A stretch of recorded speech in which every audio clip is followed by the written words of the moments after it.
Afinal, o que é trauma?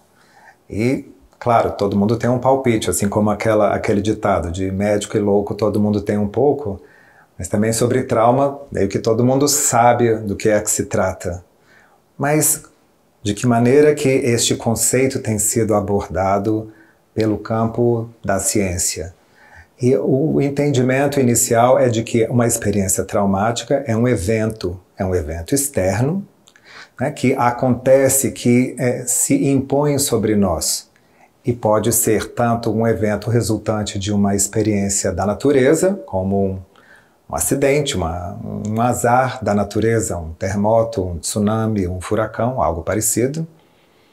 Ou então uma experiência interpessoal, algo que acontece nas nossas relações. Alguns autores dizem até mesmo isso, que nós sofremos porque nos relacionamos, porque a maioria dos traumas resulta dessa interação, dessa conexão entre nós.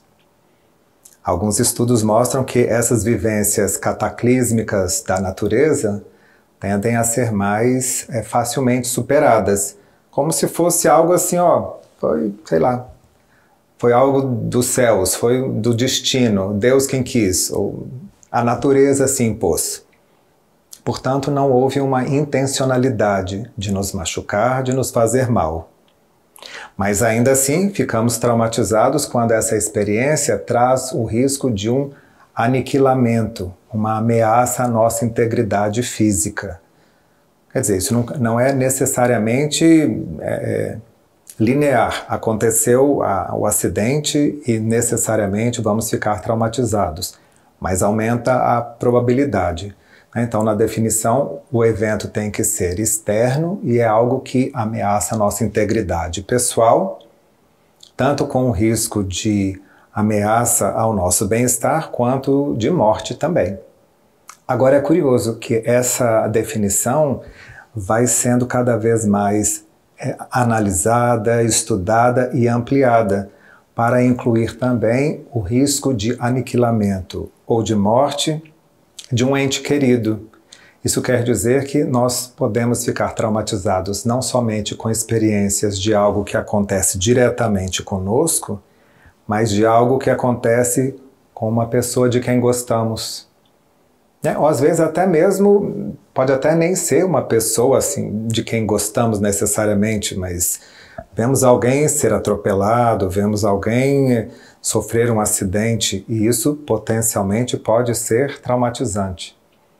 Então, tanto na interação direta conosco, quanto na observação, podemos ficar traumatizados. Agora, os traumas mais típicos são aqueles provocados por outras pessoas. Outras pessoas, e na verdade é curioso pensar que justamente quanto mais ente querido for, quer dizer, quanto mais ligação nós tivermos com a pessoa que nos fez mal, que nos maltratou, piores as consequências do trauma. Então é curioso isso, né? Que quando o trauma tem uma procedência, digamos, anônima, né? Foi uma enxurrada que levou à minha casa. É um grau de perturbação. Mas se eu tenho alguém próximo, como uma pessoa que, por exemplo, deveria ser um cuidador, uma cuidadora, o pai ou a mãe, e que me fazem mal, as consequências dessa experiência, dessa interação, são mais danosas, são mais prejudiciais. Nós sofremos mais com isso. Sim, então, essa experiência inesperada, ou às vezes até mesmo esperada, afinal não é possível que isso vai acontecer, e aconteceu. Mas no geral, quando nós não temos o preparo para essa vivência, isso nos deixa mais vulneráveis. Essa também é uma das características ligadas a essa definição de trauma.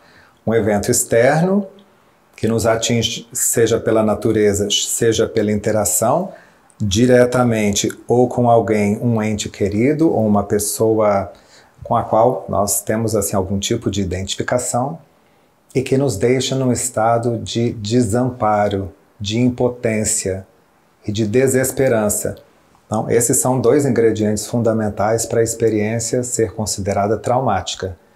Nós, diante da experiência, nos sentimos impotentes para reagir, para tomar uma atitude, para nos defendermos, e nos sentimos sem esperança, sem aquela crença de que algo pode ajudar a uma superação, de que algo vai me ajudar, que vai me socorrer.